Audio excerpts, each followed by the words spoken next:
Kris, how eager are you guys to kind of take this on the road and see if you can get some carryover away from Paulie with some wins here?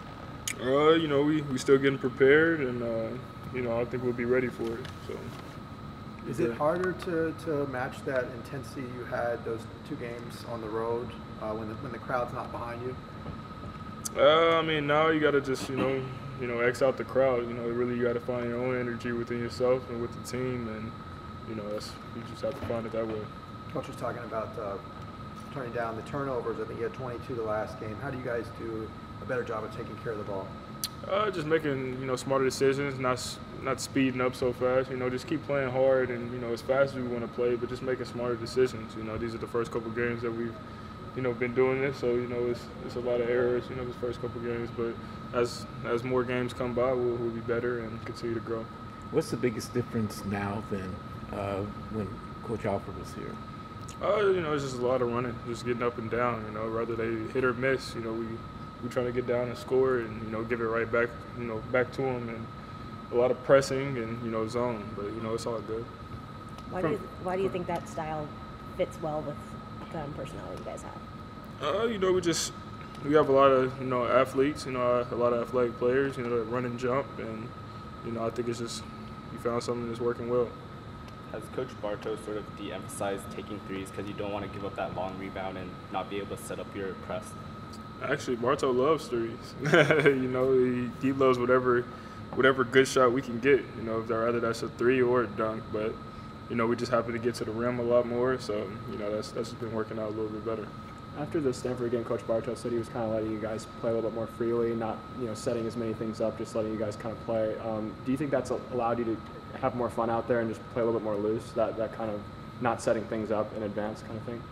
I think it's just it's a good way to play basketball. I just think you found a way for us to, to maximize our abilities, and how we've been playing has been working well. So. When you talk about bringing your own energy to the road games, how big is the bench and kind of in that lifting you guys up? Just not just road games, but even home games. The bench is always a big part. Rather we score or get a stop. Just having them. In with us, the 5 players that are playing, it helps out the team morale and makes everybody better. A couple of the guys were saying that last week, Coach Bartow was really emphasizing that. Yeah. The idea of just looking like a team. Yeah, definitely. Just looking like a team, that really helps out a lot. If we're not looking like a team, it looks like we're not one unit, and that messes up a lot of things within the team, and outside just looking at us. So. With the bench just being more into it, that helps us overall. And, running the timeouts, getting to the huddle and always huddling up on stoppage of plays. How much just more enjoyable did that emphasis make last weekend, having that entire team atmosphere on the bench and in timeouts and things like that? I think it's good. I think that helps out. That helps out everybody. I know on the court when I hear the bench getting hyped for me, it makes me more energized. So. I know the same thing happens for them, for those guys, so I try to, do the same thing. They haven't had Bobo or Wooten for a little while. How have they looked different these last few games without those guys? Of course, everybody's going to be different without, some key guys, but, I still think they're a strong team, and we have to still come ready to play. We can't just go in and think we're going to win just because they don't have, 2 key guys. So. That wasn't your first road game, having obviously been here last year, but what do you think the freshmen learned from that Cincinnati game that could kind of help you guys in your second true road game here going to Oregon? Maybe just like how hard it is to get a win on the road no matter who you play. When we're in somebody else's house, they're never going to root for us. So if we're doing well, they're not going to root for us, and when we're doing bad, they're definitely not going to root for us. So, just staying together and playing as a team and playing through all the opposing fans. You guys had some really good intensity that first week amid some tough circumstances. How's it gone since the Cal game as far as practices and just the energy level with the team right now? Energy, we're just trying to pick up the energy. We know we need energy to win. We're trying to pick up the pace, all that good stuff. But basically we know what we got to do to win, and we got to do a lot of things. So. We've been trying to fix everything in practice, and it's been showing lately. As a starter, do you approach the game differently, or How's that going? You know, coming off the bench, you have to bring the energy that the starters have not brought. That's why you make changes. So just starting, I'm trying to bring the same energy from the start as if I'm coming off the bench, you know. So it's not really much of a change. Do you have a preference? Preference? I don't know. I just prefer being out there on the court. Whether I start or not, I just want to be out there.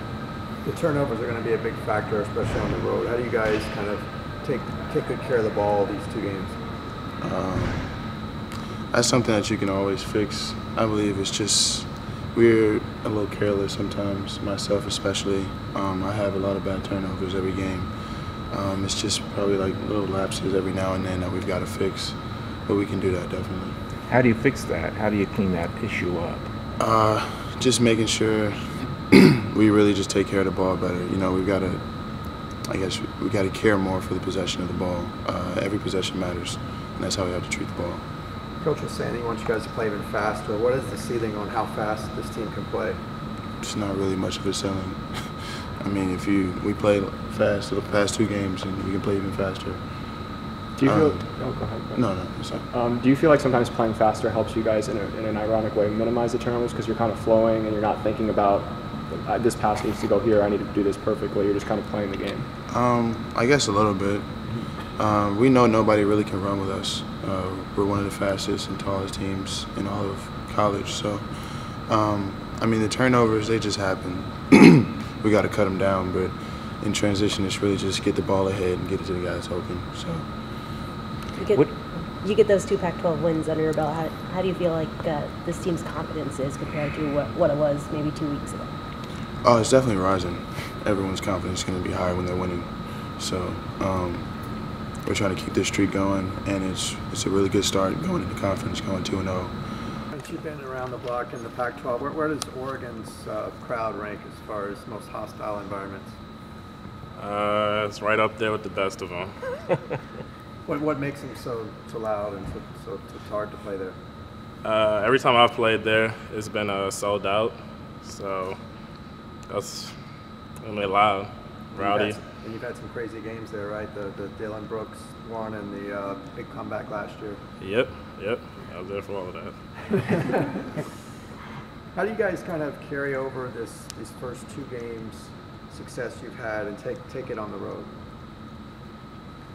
Just stay consistent, you know, stay what we've been doing, just keeping the game up tempo, and just, you know, just playing hard like we've been doing.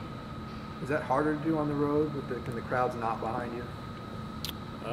Nah, I mean, we don't really play for the people out there.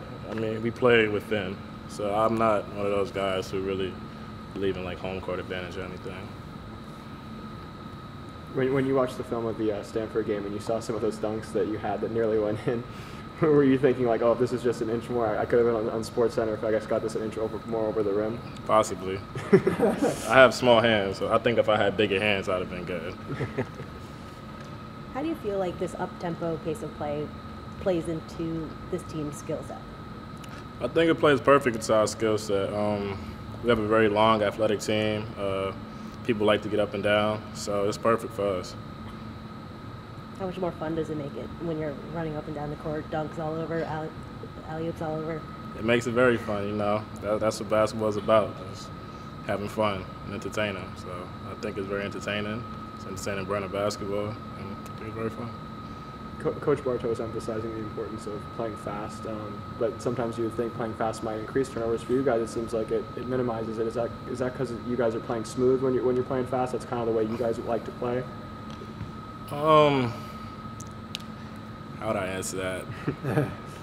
I mean, we turned the ball over quite a bit last game. So I mean, sometimes we are in a hurry, and you know it's different. So when you do different things, you know you have to learn how to manage that. So I think we're getting better at it, and I think as the season progresses, we'll continue to get better at it. How do you fix that problem, though, the turnover problem?